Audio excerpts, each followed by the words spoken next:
Deixa eu dar literalmente as boas-vindas, sejam muito bem-vindos. Nós estamos começando aqui o aquecimento para o circuito reabilitação de dentes extensamente destruídos. Eu vou fazer esse evento, esse circuito, que é um apanhado de aulas, são 3 aulas dentro desse circuito, onde a gente vê como é que qualquer dentista pode usar um método extremamente seguro para você reabilitar dentes que estão muito destruídos em uma única sessão, sem chances, sem riscos de soltar ou de fraturar depois que você o fizer.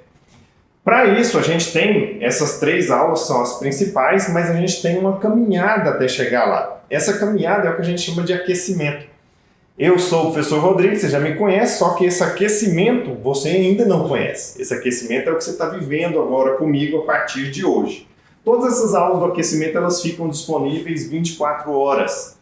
Então quem está aqui ao vivo vai aproveitar, show de bola. Não deixa de colocar aí as suas dúvidas. Apesar de eu não estar aqui com nada para eu ler as suas dúvidas instantaneamente, mas a gente vai ter isso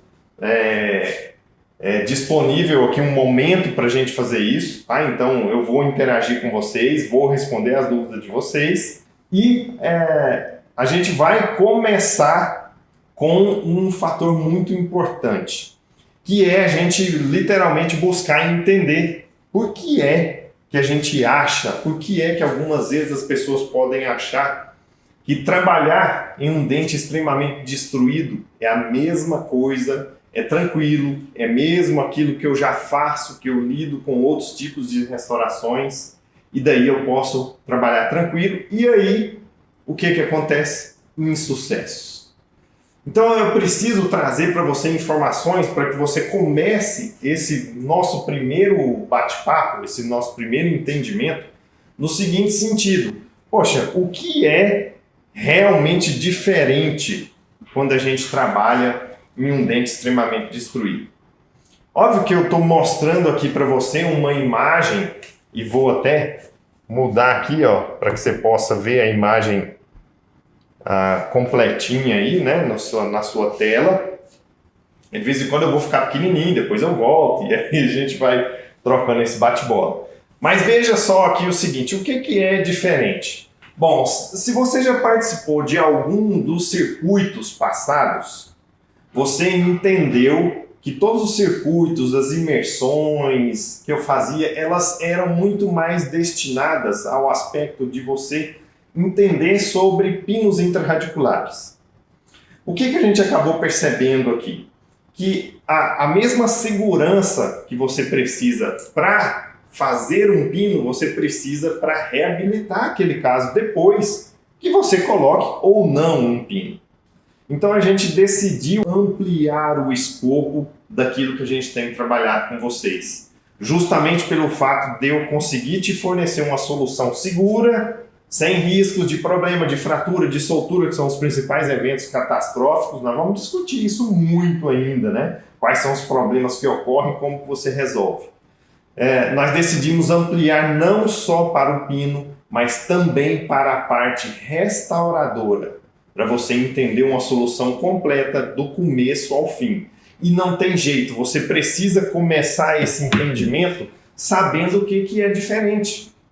Entendendo o que pode ou o que é diferente. Então a primeira pergunta é o seguinte: o que é diferente entre eu fazer um dente que esteja extremamente destruído ou não? Na imagem que vocês estão vendo aí, já tem um dente extremamente destruído ali, com um pino aí instalado, né, sendo instalado. Mas pode ser que existam situações onde eventualmente não haja a instalação de um pino, ou que haja a instalação de um pino que deverá ser eventualmente mesclada com a coroa que vai ali ser realizada. Então perceba que não é só eu pensar na situação de putz, tenho que colocar um pino ou não tenho que colocar um pino. Não é literalmente só isso. É a gente conseguir evoluir o raciocínio para muito mais do que isso. Um raciocínio de modo que a gente consiga entender, o que fazer e por que isso é diferente. Então veja, a primeira coisa que é diferente no sentido de você lidar com um dente extremamente destruído é você pensar, ó, se precisa de um retentor. Será que é necessário usar um retentor intraradicular? Tem situações que vão ser necessárias, tem situações que não vão ser necessárias. Tem inúmeras coisas diferentes aqui, ó. Deixa eu avançar um pouquinho só para você enxergar aqui comigo. Por exemplo, olha só. Olha essa situação desse molar aqui.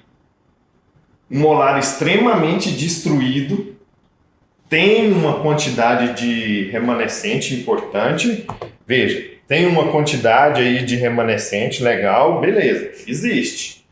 Mas se eu comparo essa situação aqui com essa outra situação, que também envolve um molar extremamente destruído, mas eu tenho algumas cúspides aqui presentes, eu tenho uma cúspide diferente do outro lado aqui, ó. Eu tenho uma cúspide pequenininha aqui que não foi envolvida, tem uma outra que foi perdida, uma grande parte dela já foi perdida. O que será que a gente precisa saber para lidar de uma melhor maneira? Será que eu vou ter que eventualmente recobrir essa cúspide, eu vou ter que trabalhar aqui nessa outra, ou eu vou ter que reforçar ela, ou eu preciso ou não preciso de um retentor? Quais são os mecanismos de adesão que provavelmente serão diferentes ao lidar com uma situação como essa ou com a outra imagem que a gente acabou de ver? Então perceba aqui comigo o seguinte, são modelos totalmente diferentes. Eu tenho que pensar primeiro na necessidade ou não da indicação de um retentor. Então você já precisa ir formando esse conceito aí na sua mente. A primeira coisa. A segunda coisa, ó, uso de materiais adesivos. E eu não estou dizendo aqui só se você vai usar ou não adesão, mas é a maneira de você lidar com a adesão. Porque se você pensar em um dente que seja menos destruído, uma classe 1, uma classe 2, nem que seja MOD, ou uma classe 3, 4, 5, alguma pequena fratura, o mecanismo de adesão, quando você muda de um para outro, em todas essas situações que eu acabei de te falar, ele é semelhante. Não muda nada, praticamente nada. Agora, quando você dá um passo a mais e vai para um elemento que já esteja destruído, veja, você tem um elemento destruído que você pode eventualmente fazer uma decisão por não usar nada de retentor. Como provavelmente poderia ser esta situação aqui. Só que o seu processo restaurador vai ser bem diferente. Então eu preciso pensar nisso daqui e vou precisar pensar também na restauração final. Na restauração final. Qual vai ser o tipo dessa restauração final? Será que ela vai ter que ser uma onlay? Será que ela vai ter que ser uma inlay? E sendo uma onlay, será que neste caso, por exemplo, ela vai cobrir todas as cúspides? Ou eu não vou cobrir todas as cúspides? Ou quais eu recuo? Quais são os critérios? Então veja que a gente está hoje é o start do nosso caminhar. Eu estou abrindo para você o olhar para você. Então eu tenho que prestar atenção na necessidade ou não do retentor, na necessidade ou não do uso de materiais adesivos e quais eu vou usar, na interação com a restauração final, o material restaurador final que eu decido escolher usar. Porque veja aqui o seguinte, existem riscos no tratamento que você escolhe fazer.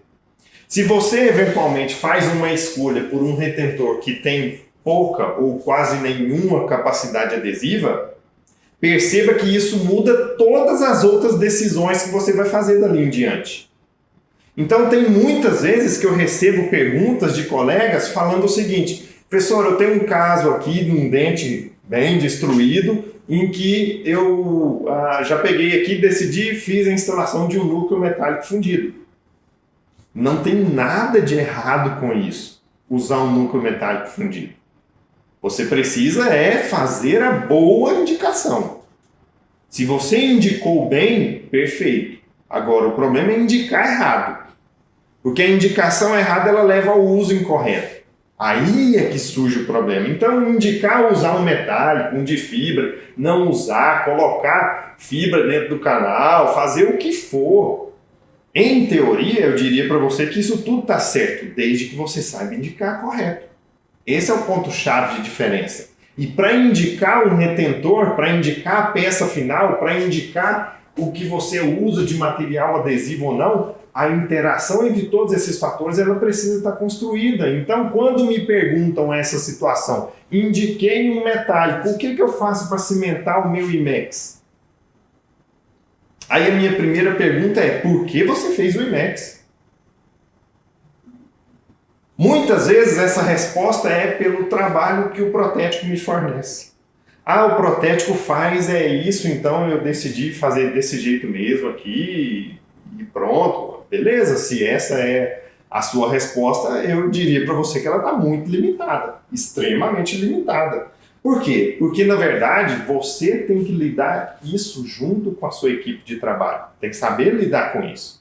Na hora que você faz uma escolha dessa, você tem que pensar em todas essas interações. Se você não pensa nisso, aquilo que você acha que é o normal vai ter chance de problema. Veja, adianta você acreditar que você vai usar um material adesivo e vai ter uma adesão fantástica entre o exemplo que eu te dei agora, o IMEX, e o núcleo metálico? Não! Porque de um lado o IMEX tem uma capacidade adesiva fantástica, mas o núcleo metálico não. Então eu preciso saber dessas interações. É só isso que é suficiente para a gente entender as diferenças na lida com os diferentes tipos de dentes extremamente destruídos? Não. Então tem mais coisas para a gente pensar? Tem. Por exemplo, você vai ter que pensar aqui, ó, na sua quantidade de sessões. Isso é uma questão extremamente clínica, né? Mas que precisa ser pensada por você. Tanto em relação ao custo que você vai ter, a oportunidade do trabalho que você está fornecendo ao seu paciente e a necessidade que ele tem. Às vezes tem pacientes que vêm de fora para fazer um tratamento com você. Eu não estou dizendo de fora assim, nossa, o cara veio dos Estados Unidos e tal. Não, o cara veio de uma outra cidade. E é um deslocamento, e é canseira para ele.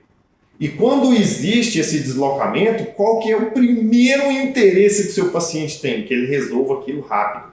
Se for possível resolver em uma única sessão, beleza, gente, ninguém gosta de dentista. Ou você, amigo aí, você que é dentista, você vai num colega dentista, já pensa, nossa, eu vou lá hoje, mas que massa. Eu vou voltar semana que vem. Nossa, mas que tesão. Na outra semana eu tenho que ir de novo. Nem a pau. A gente quer o quê? Resolutividade. Então é óbvio que essa resolutividade ela precisa casar com a qualidade daquilo que você está fazendo. Não adianta nada você... eu vou fazer em uma única sessão e daqui a pouco o negócio quebra, história, tem que voltar de novo, corrigir o problema. É muito pior do que prevenir que ele aconteça. Então, já temos 4 itens importantes que é diferente. São só esses itens que são diferentes? Não. Tem mais coisa? Tem. Então, outra coisa muito importante. Oclusão. Nossa, meu... Agora, mais um item importante que eu quero que você grave aí, ó. Além... Vou colocar os dois. Vou colocar os dois aqui. Flexão dental. Os dois, oclusão e flexão dental. Vou pôr esses dois itens juntos aqui porque eles têm que caminhar juntos. Qual que é o pensamento universal, gente? Fala para mim, pensamento universal. Olha só. Eu vou trabalhar em dente posterior. Eu estou mais tranquilo em relação à necessidade de pino. Não é esse o nosso pensamento? Esse é o pensamento tradicional. Então, beleza. É assim que a gente normalmente é levado a pensar. Olha só que interessante. Existem alguns paradigmas importantes que estão surgindo na odontologia hoje. Por quê? Vocês estão vendo que tem muita gente falando que não precisa usar pino, que pino é ruim, que não sei o que, não sei o que. Beleza. Mas não existem estudos que mostram o benefício exato clínico de quando você não usa isso. Tudo bem, vamos supor que não seja possível, não preciso mais usar, certo? Então a gente tem que entender o elemento fundamental que me levaria a esse pensamento. Todos os nossos dentes, principalmente quando a gente pensa em dente anterior, estão sujeitos a flexões.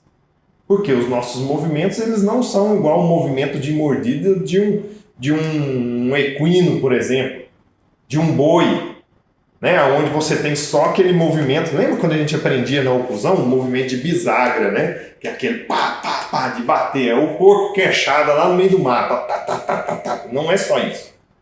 A gente morde, a gente desliza para um lado, para o outro. A oclusão é instável ao longo da vida do indivíduo. Então, quando a gente pensa em dente anterior, a flexão que os dentes anteriores sofrem é muito maior, sem dúvida nenhuma. Só que vai existir em algum momento um dente posterior seu na sua boca que você começou a observar o surgimento de uma lesão cervical. E se você acompanha, quem estuda muito sobre isso, né, quem tem falado muito sobre isso aqui no Brasil e fora do Brasil também, o PV, se você acompanha, você vê, você percebe, você já conseguiu entender que existem forças atuando provavelmente nesses elementos fora do direcionamento do longo eixo. E que por muito tempo esse paciente não tinha nada. E agora ele começou a ter. Porra, então o cara começou a morder errado? Não, é a oclusão que é dinâmica. Então é preciso que a gente entenda associar os fatores, porque nenhum desses fatores isolado aqui ele vai te responder aquilo que você precisa. É por isso que lidar com dentes que são extensamente destruídos não tem nada a ver. Porque a exigência vai ser maior. Uai, Rodrigo, mas a oclusão ela provoca um problema tanto desse daqui quanto num paciente que tem uma cavidade gigante. Sim, mas quando você perdeu muita estrutura dental é diferente. Por quê? Porque aquilo que existe aqui dentro dessa estrutura, aquilo que a gente chama de dentina, que você conhece muito bem, tem mais de 50% da dentina, alguns estudos mostram até 70%, é fibra. E a fibra tem resistência à tração. Então, flexão, ela precisa de tração, resistência. Eu preciso resistir à tração para que eu consiga suportar a flexão. Não é à toa que existem vários estudos mostrando que pacientes que têm clínicos, estudos mostrando pacientes que têm lesões cervicais gigantes, quando você instala um pino que resiste à tração, a longevidade desses tratamentos aumenta. Então, você está vendo o tanto que é importante, não é você fixar na ideia do seguinte, eu uso pino, eu não uso pino, eu ponho a fibra, eu não ponho... Não, é saber indicar. Entender o que é diferente, qual é a diferença e por que eu tenho que fazer uma análise completa para daí então eu poder decidir melhor. E não ficar na opinião de um do outro, na opinião do Rodrigo. Eu estou aqui para tentar ajudar. Mas o conhecimento que você vai desenvolver com esse circuito é isso que vai trazer a diferença para você. É aqui que é o ponto-chave. Então a gente vai dar um start, vou te mostrar coisas que você fala, Jesus, eu nem sabia que isso tinha que ser pensado. Polimerização. Deixa eu pegar outra canetinha aqui, ó. Polimerização. Ó, polimerização. Polimerização é diferente quando eu tenho um trabalho maior a ser feito do que quando o meu trabalho é pequenininho? quando você vai na sua classe 1, classe 2, é lógico que é diferente. Por quê? Por mais que eu tenha um fotopolimerizador o melhor, RadiExpert, Elipar, Valo, Granvalo, por mais que você tenha os melhores, você vai ter o entrave da peça restauradora, da cor da peça, do tipo, ó. Primeira coisa, anota aí, tipo da peça.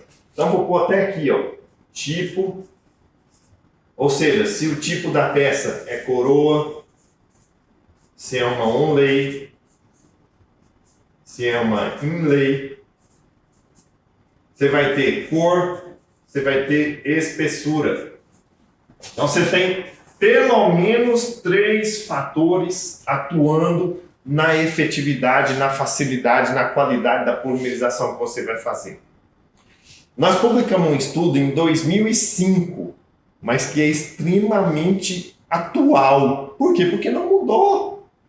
A luz melhorou e tal, melhorou, sem dúvida, as empresas melhoraram os aparelhos e tal, mas a dificuldade da polimerização frente a esses problemas aqui, ela continua igual. Se você tem, olha, nesse estudo que a gente publicou no Operative Dentistry, se vocês quiserem, depois eu posso disponibilizar esse artigo para vocês poderem ler, porque é super válido.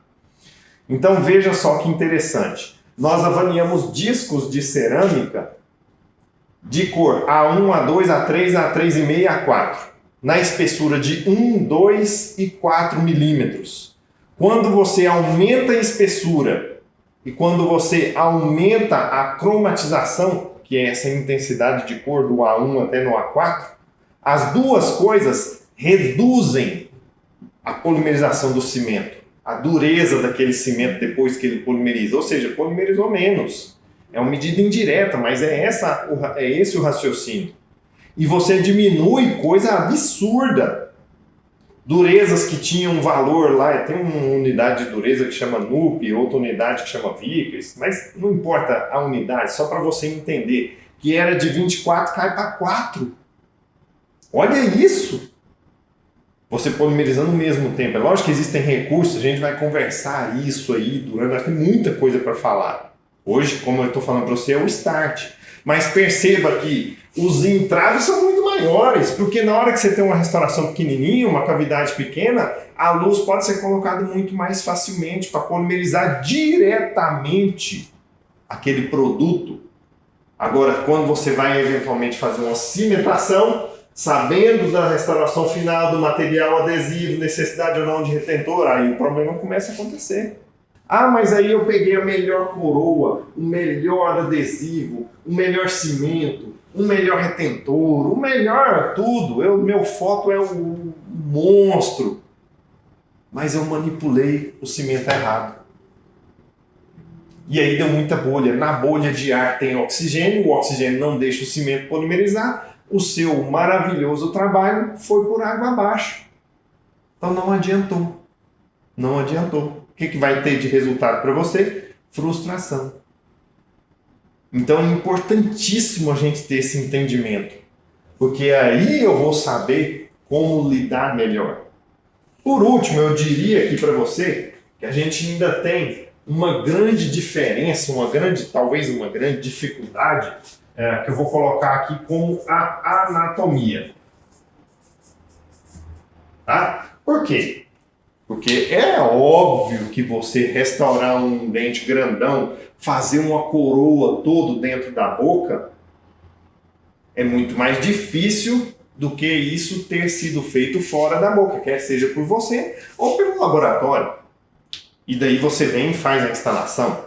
Não estou dizendo que é impossível, estou dizendo da dificuldade. Então é preciso avaliar isso, porque se eu ainda não detenho a habilidade para que eu faça isso bem feito naquele momento clínico, talvez eu sou o candidato a apostar em outras técnicas que vão me favorecer a minha habilidade e, nesse aspecto eu quero que você aterriza aqui comigo o seguinte: habilidade significa treinamento. Para você desenvolver habilidade é repetição. A repetição é a mãe da habilidade. Agora não adianta nada você repetir sem conhecimento. Por isso que eu mandei o cara colar isso aqui, ó. O conhecimento traz segurança. Se você repete aquilo que você acha que é e aquilo que você acha que é for errado, não adianta nada. Quantas vezes, num caso como esse, várias pessoas me perguntam, professor, eu vou fazer uma PPR e agora não tem remanescente, eu posso colocar um pino de fibra ali para reter?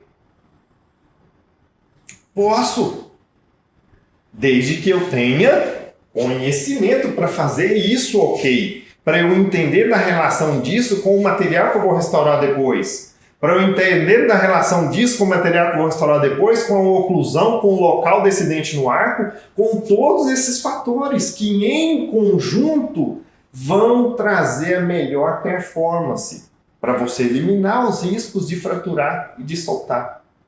Esse é o ponto decisivo. Então, dentro desse aspecto que a gente já conseguiu entender o tanto que é diferente uma coisa da outra, vamos ver se eu consigo destacar aqui sem provocar nenhuma bizarrice. E, olha, estou conseguindo, minha ideia deu certo.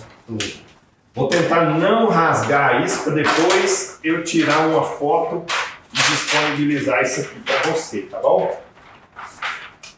É lógico que a gente vai fazer um PDF lindo, maravilhoso, né? A equipe da Simplicidade já está sabendo disso. Vamos fazer um PDF maravilhoso para vocês. Aonde você vai obter esse PDF? Lá nos grupos do WhatsApp a gente vai enviar a informação para você de onde que está. Algumas vezes ele vai ser disponibilizado lá, outras vezes a gente vai mandar no seu e-mail. Quando você faz a inscrição aqui para o evento, você recebe essa... você faz por e-mail, né? Você recebe um e-mail nosso lá, então você tem que buscar aí, hein? Olha lá o seu e-mail, tem um monte de atividade lá para você lá. Bom, beleza, agora que você entendeu a diferença, eu quero trazer aqui para você o seguinte. Quais tipos de restaurações que existem? Para a gente restaurar, para eu reabilitar uma situação de um dente extremamente destruído. A primeira coisa que você precisa fazer é você decidir, você avaliar Eu vou repetir, eu vou voltar a minha frase aqui para você conseguir entender mais fácil. Vamos pôr duas coisas aqui, ó. Retenção e restauração.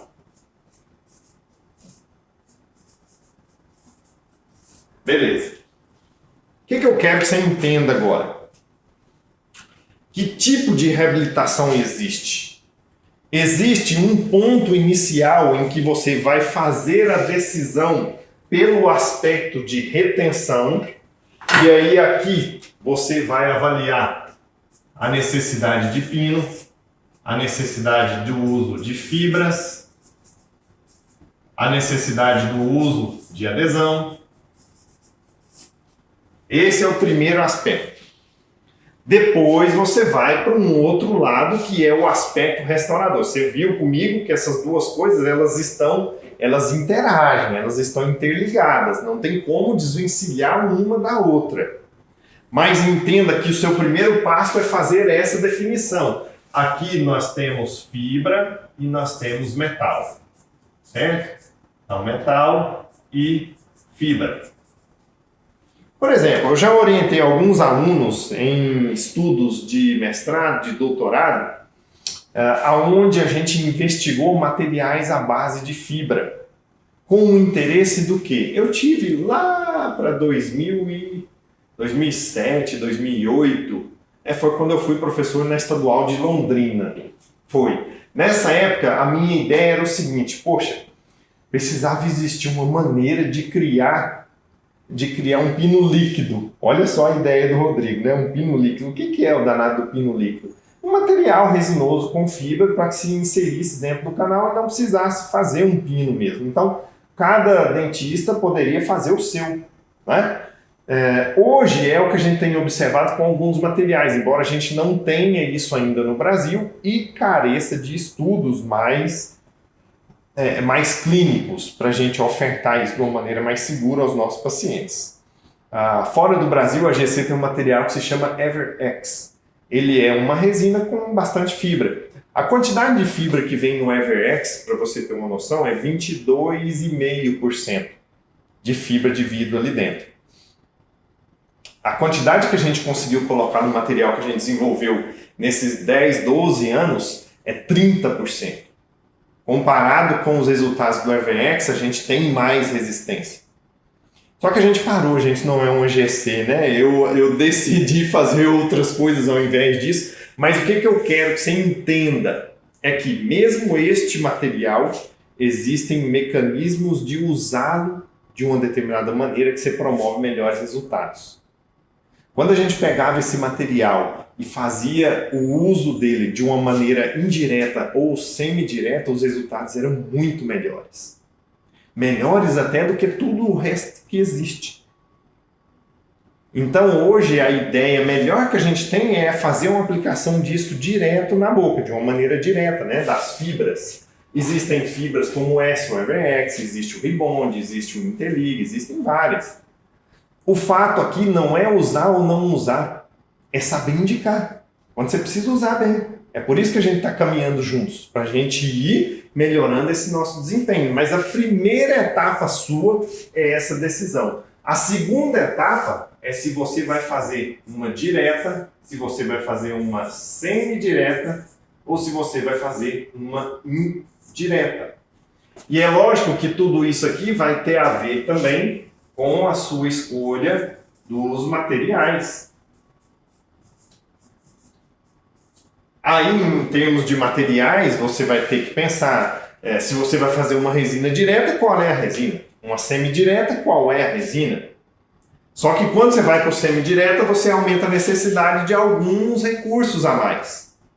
Para você ter alguns materiais diferentes, um silicone para modelo, uma maneira de você fazer a trocalização, você aumenta as suas necessidades. Um cimento para você cimentar a peça, métodos que você pode usar para pós-polimerização, polimerizações melhores, você vai ter que ter um entendimento daquele aspecto da anatomia, como você regulariza, faz, polimenta, beleza.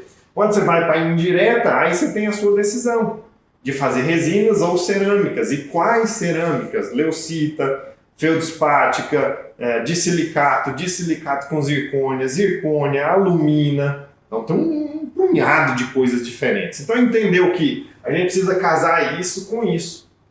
Quando você entende dessas duas coisas aqui, aí a sua performance consegue funcionar. A primeira coisa que a gente viu é você entender os aspectos que são diferentes. Segundo, quais os tipos de restauração, não de restauração, de reabilitação, certo? Então, veja, por que é tão importante você saber sobre isso? Não é só porque tem essas diferenças que eu mostrei aí para você, deixa eu projetar aqui melhor agora para você. Não é porque só existem essas grandes diferenças dos casos, de cada caso tem um tamanho diferente, uma perda de estrutura de um jeito, de outro, as flexões que existem, os aspectos de oclusão que eu já comentei com você, as necessidades, dentes que foram pinos, não colocaram pinos, os tipos de falhas que ocorrem, são assuntos que nós vamos ver daqui em diante, em várias aulas daí em diante. Depois eu vou voltar um slide para você ver comigo os temas. Os temas estão sensacionais, você vai ver comigo. Mas chega num momento que eu quero trazer para você a necessidade agora. Por que é tão importante você saber disso? Vou colocar 3 exemplos muito importantes para você entender. Olha aí na sua tela agora, esse aqui é um exemplo de um colega nosso, lá de Porto Alegre, Dr. Rodrigo Nanini, que me mandou uma mensagem. Isso aqui foi uma mensagem no Messenger, lá do Facebook, Olha só que legal. Aí ele, seu conteúdo é muito show, tal, beleza. Mas antes disso aqui, tinha um comentário dele que é o seguinte: professor, eu decidi em alguns casos aqui, pela instalação de um pino de fibra, e eventualmente esses pinos estão soltando. Eu não estou conseguindo identificar o que é. Eu já vi que um dos melhores cimentos que existem para a gente fazer uso é o U200. E eu faço o uso desse danado, desse cimento, e mesmo assim tem problema. Eu fui investigando com ele, porque, putz, o 200 é um mega de um cimento, é um cimento fantástico. Só que sabe o que acontece? Olha só, aqui eu fui explicando para ele o que é. Então veja, eu vou ler aqui com você. Ó. Falei, maravilha, obrigado, tal, não sei o quê. Ó, com certeza nós vamos descobrir os problemas. Me parece estar ligado com adesão dentro do canal. Você limpa com a escova com pedra pómez? Você deixa úmido para aderir? Úmido não é seco. Olha só.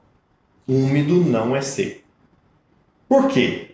Porque a gente aprendeu, né? Deixa eu voltar aqui para você ver minha carinha mais perto. A gente já aprendeu, lá quando a gente entende sobre adesão, que eu tenho que remover, né? Ó, você tem que remover o excesso de umidade. Sabe o que muita gente faz? Nossa, tô botando o pingo do i embaixo.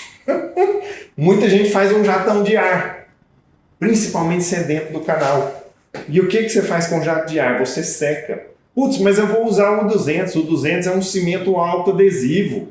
Eu não passei ácido, então não preciso me preocupar. Sabe aquele lance quando a gente aplica o ácido, fica os cabelinhos do colágeno, aí o adesivo tem que penetrar, aquela zoada toda lá? Isso não existe agora quando você trabalha com um autoadesivo, porque um cimento ou um adesivo autocondicionante, ele infiltra no mesmo momento em que ele desmineraliza.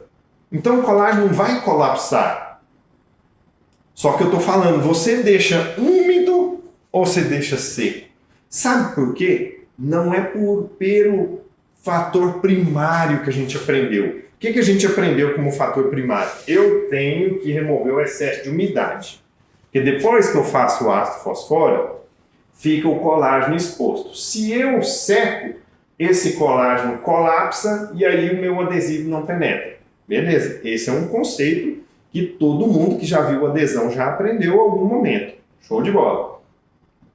Só que agora é outra coisa. Agora você tem o colágeno e continua tendo, agora ele não está espaçadinho, você tem mineral ao redor. E o material vai penetrar simultaneamente a remoção desse material. É um material que penetra, é um material que remove e infiltra. Só que o que acontece agora? Você precisa de um material com potencial acídico. E quando a gente estuda lá na química, os ácidos, ó, eles precisam de água para fazer a sua ação acídica acontecer. Então, os monômeros acídicos que tem dentro do 200, 7pp, calibre universal, Max 100, qualquer um, eles precisam de água. Se você desidrata o canal, não tem água. E aí o problema começa a acontecer justamente por aí.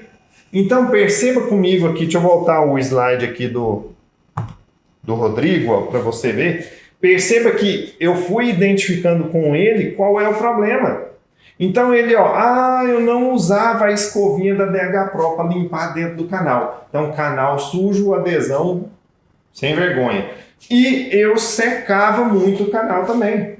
Então veja que essas são as razões. E eu expliquei para ele, o 200 precisa de umidade.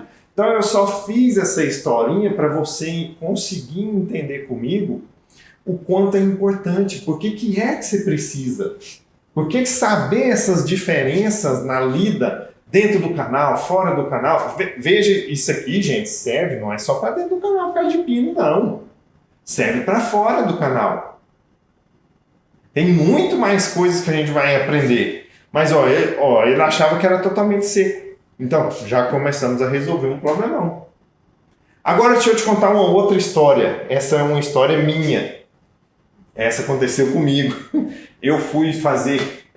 isso tem muito tempo, gente. Isso foi, 2003, 2004. Mas me marcou tanto. Eu nunca esqueci desse negócio.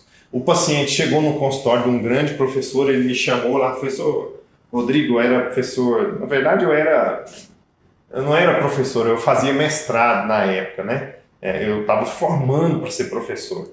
Então ele me chamou para ajudar na restauração daquele elemento.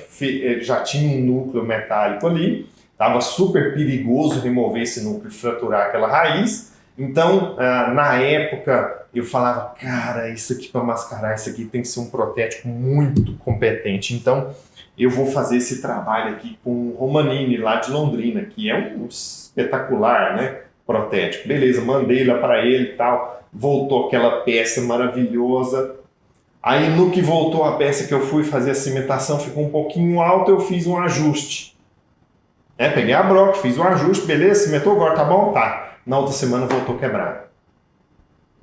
Qual que foi a falha? Qual que foi eu não ter entendido o que precisava ser feito? Não é a necessidade do ajuste, não é a peça, não é a cimentação, nada disso.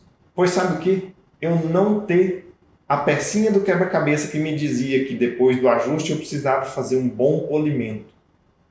A ausência de polimento levou à progressão de uma trinca que levou à fratura. Por que fraturou mais fácil? Porque internamente era um núcleo metálico. Lembra aqui, ó? Lembra do tanto de coisa que a gente precisa entender? Então, ó, eu preciso entender dessas coisas tudo, porque é tudo diferente. Então, se eu escolhi por dentro algo que não tem adesão, coloquei uma peça, não foi uma adesão, beleza, pela limitação do negócio. Fiz um IMEX na época. Literalmente aquela explicação que eu tinha te falado no início. Então, olha o problema acontecendo. Uma peça cimentada com pouca capacidade de adesão, em cima de um núcleo metálico, né? Por isso da capacidade de adesão. Fiz o ajuste, beleza, resolvi a oclusão. Bacana, show. Não adiantou nada. Por quê? Porque, como eu não tinha o auxílio, não é que o auxílio da adesão ia eliminar o problema de eu não ter polido depois. Mas é por isso que esse entendimento global precisa estar instalado. Nós estamos instalando. Sabe quando a gente vai instalar um software no computador? Nós estamos instalando vários softwares aí no computador de vocês. Agora, por outro lado, veja, quando a gente tem possibilidades de trabalho mediante o bom entendimento daquilo que eu estou fazendo, aí o resultado é muito diferente. Quando você entende da mescla da necessidade ou não de retenção, qualquer que seja a retenção que você vai fazer com a sua escolha restauradora, esse casamento, que é o casamento que a gente vai construir com você aqui dentro do circuito, esse casamento é o que vai trazer a melhor performance. Então perceba agora aqui, ó, deixa eu mudar aqui de novo o slide, aí minha carinha tá lá. Olha só, não, tem que mudar para cá. Aqui, ó, é isso que eu quero que você veja. Então, olha, esse tratamento aqui do Dr. Cleverson, que foi feito em uma única sessão. Com a instalação, ó, lidou com essa fragilização dessa estrutura, fazendo um núcleo de preenchimento com resina, elevação de margem gengival, perceba que em alguns locais a gente está praticamente sub, então a elevação de margem gengival com resina composta, pode ser com resina, com um cimento core. Não estamos aqui hoje para a gente discutir técnica, aqui é para a gente dar esse start para abrir a sua mente para uma coisa muito mais importante até do que a técnica. Porque não adianta nada você fazer uma execução se você não entende o porquê daquilo. Então é um ponto fundamental esse start, sem a menor dúvida. E daí ele conseguiu, depois dos preparos e tudo feito, ele moldou, fez no próprio consultório. No final da sessão clínica o paciente sai com isso instalado. Em uma outra situação de um premolar parecido com esse, vejam, a doutora Elaine pega esse premolar, faz todo, olha aqui a condição inicial, vocês estão vendo aí na parte de baixo aí da tela, né? Eu estou mostrando aqui, mas não, eu não consegui, eu estou com outro computador aqui, não consegui configurar a ponteira ainda para mostrar. Então tem que mostrar com o dedão mesmo, né? Então veja aqui uma situação semelhante com a perda de estrutura dental, mas ela conseguiu realizar uma peça com um mecanismo semidireto também, né? E realizando essa peça, finalizando no mesmo dia. Então veja lá a fala dela, ó, sem pino, mas com a restauração semidireta, curso de palatina fraturada, amálgama antigo. Aí ela me agradece, tá, beleza, ó, tem que aprender, não sei o que, paraná, paraná. Mas veja que situação bacana. Então eu mostrei para você duas coisas ruins e duas coisas muito boas que podem acontecer. Quais são os maiores benefícios de você ter um entendimento, então, da situação do trabalho, entendendo restaurações de dentes extremamente destruídos? Primeira coisa, os materiais evoluíram muito, muito. Hoje, aquilo que no passado era impossível a gente pensar em o próprio dentista fazer as suas peças indiretas, hoje isso é realidade, sem precisar de laboratório. Existem vários estudos que mostram isso para a gente hoje, de acompanhamentos clínicos longevos de um LACE, por exemplo, em dente posterior, com 84% de durabilidade por mais de 10 anos.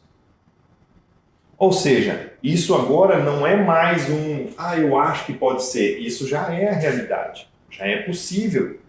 No passado não, por quê? Porque as resinas não eram tão boas, não se entendia como pós-polimerizar, como melhorar a resistência, existia aquele estigma do que o laboratório é sempre melhor do que o que a gente faz, então tem essas coisinhas todas que a gente vai destruindo aqui com o passar do nosso dia a dia aqui, né? Existem soluções. Então vamos anotar aqui o seguinte, ó. Vou colocar aqui embaixo, ó. Vamos pôr mais um risco aqui. Então, primeira coisa, materiais evoluíram, certo? Que a gente acabou de falar. Segunda coisa importante, soluções. Existem soluções de uma sessão. Ah, mas eu não tenho CAD/CAM. Não estou dizendo que você precisa ter. Eu também não tenho CAD/CAM. Existem soluções, como eu acabei de mostrar para você, está aqui na tela aqui, uma solução de sessão única. Certo? Então o que eu preciso é entender que isso existe e a gente vai buscando a lida melhor. Porque um dente extremamente destruído, eu posso lidar melhor com isso. Quais os tipos de preparo, desgasta custo, não desgasta, recubro, não recubro, porque essas decisões todas vão formar o seu quebra-cabeça para no final você ter certeza de segurança. Esse é o ponto diferencial, certo? Depois, quando tem endo, os dentes com endo, ó, por que então é tão importante você saber isso? Quais os maiores benefícios? Você vai entender que os dentes que têm endo têm diferenças. E essas diferenças você precisa saber como lidar com elas. Quando a gente diz de maneira leviana que um pino vai fragilizar a estrutura, é quando eu não entendo a evolução dos materiais, as soluções que eu posso trazer hoje e a qualidade da endodontia que hoje existe. Poxa, quem é endo aqui? Você está acompanhando. Eu não faço endo, mas eu lembro da endo que eu aprendi na graduação há 22 anos atrás, não tem nada a ver com a endo que se faz hoje. É outra coisa, totalmente diferente. Totalmente diferente. Hoje os preparos para endodontia quase não desgastam. E sabe de uma grande novidade, se você ainda não sabe? Os preparos para pino quase não desgastam também não. Praticamente é tirar aquilo que foi feito na endo. Então isso vai fragilizar a estrutura? Não. Fragilizou foram os problemas que teve antes. Agora é preciso conhecimento para a gente entender isso. É preciso que a gente entenda também a condição do seu paciente. Paciente mais velho é diferente. Paciente que chega com o dente fraturado e que sofreu, olha só, vamos voltar aqui, ó. Ó, uma dentina dessa, lembra que a gente já comentou? É bem diferente. Bem diferente. Então, eu lidar com isso, não tem nada a ver com lidar com isso, eu preciso entender, então, as limitações de cada caso dos nossos pacientes. Saber o que restaurar e colocar pino é suficiente? Eu diria para você que não. É preciso que você entenda dos aspectos técnicos, mas é preciso que você entenda dos aspectos de fundamentos. É para isso que eu quero abrir o seu olho. Porque se você não tem esse entendimento, não adianta nada. Aquilo que você sabe fazer tecnicamente vai ser muito pequeno. Vai ter uma aula nossa, olha só, não sei se é a próxima de amanhã. Olha aqui, é a aula de amanhã. Deixa eu colocar aqui para você. Dá para você ver aí. Os protocolos podem te levar ao erro nas reabilitações de dentes destruídos. Putz, eu sei um protocolo para fazer isso assim, assim, assim. Você está entendendo comigo aqui até agora que o protocolo ele é super importante. Mas a sua decisão sobre o uso dele que é fundamental. É essa decisão que deve ser pautada no conhecimento. E é esse conhecimento que a gente está desenvolvendo juntos.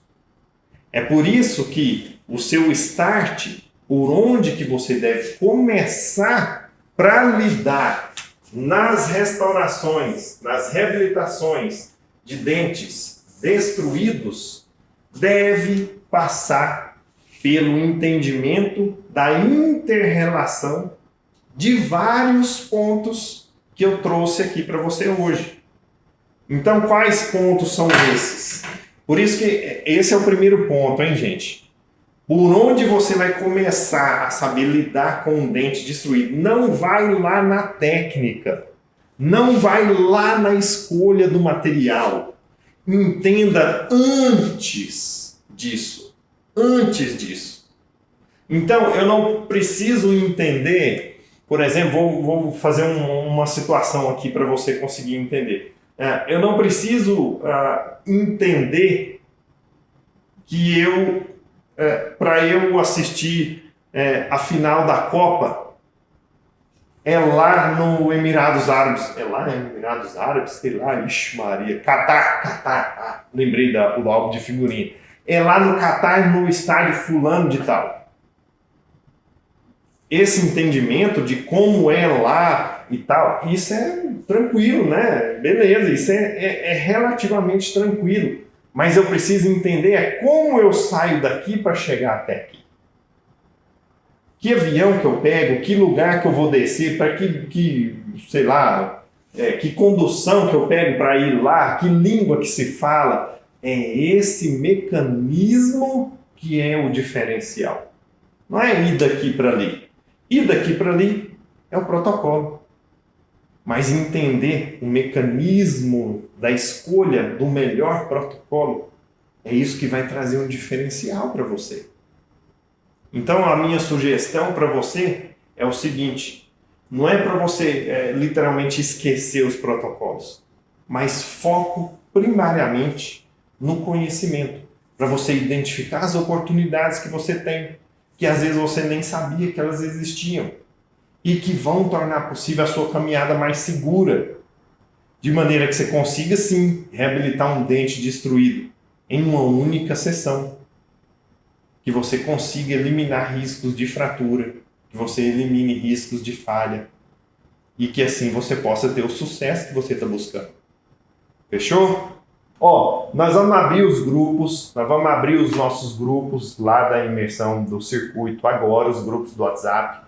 Eles vão ficar abertos por 30 minutos para você entrar lá, comenta, putz, eu achei que a aula foi assim, assado, eu tenho essa dúvida, eu tenho essa outra dúvida, o que é isso, o que é aquilo. Vai lá agora, se você ainda não está inscrito, aproveita, vai na minha bio aqui no Instagram. Você está aí no YouTube, curte o vídeo para divulgar para mais pessoas, tá? Para a gente conseguir fazer isso, atingir mais gente e que a gente cresça junto. Mas vai lá no grupo, a gente vai abrir o grupo agora para a gente poder interagir. Eu vou fazer questão de responder um a um cada dúvida que você tiver.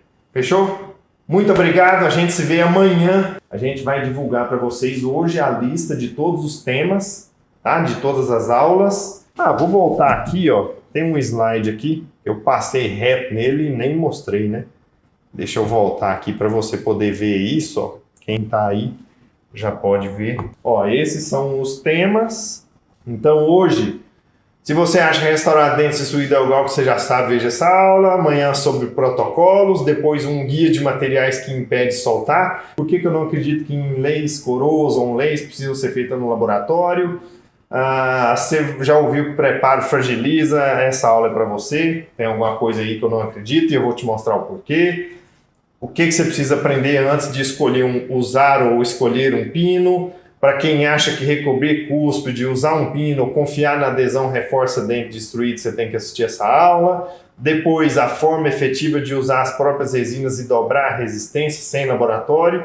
E um guia para você reduzir custo e aumentar a eficiência de pinos e grandes restaurações. Esses são os temas que a gente vai ter aí nessa nossa caminhada. E olha só, se você está achando que isso aqui está massa, sabe o que eu quero que você saiba? Isso aqui é só o aquecimento. É só o aquecimento. Se você já achou que isso aqui está ficando legal, na hora que você vê as aulas desse circuito, gente, tá muito massa. Aguardo você então. Fechou, obrigado, fiquem com Deus. Tchau, tchau e a gente se vê. Beleza pura?